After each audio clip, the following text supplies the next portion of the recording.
Hello there, good evening. Welcome to your GB News weather update from the Met Office.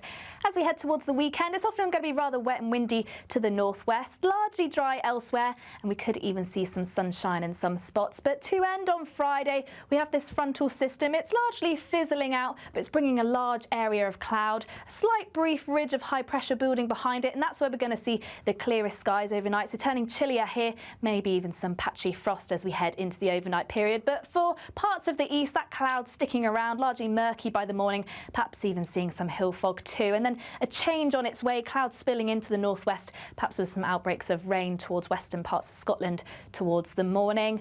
Temperatures largely staying above freezing under cloudier skies, but as I say, could see some frost develop where we see the clear spells.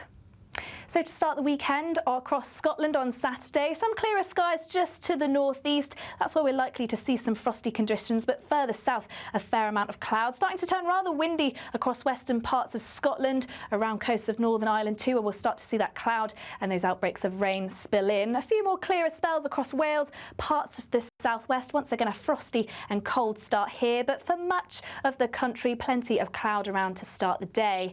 Now, the good news is the clouds should break up fairly nicely. That's going to allow for some sunshine, particularly across northern parts of England. Parts of Wales and the southwest should start to see some sunny spells, perhaps even later across the very far southeast. But once again across central and parts of the south, another cloudy day on offer. And winds really starting to pick up across the far northwest, a risk of some gales to the very far northwest of Scotland by Saturday afternoon. And it's here once again where we'll continue to see that cloud, this frontal system waiting in the winds, gradually moving its way eastwards and still very windy under the rain too. And heading into next week, it's often going to be wet and windy across parts of the northwest. Best of the brightness across the southeast. Bye for now.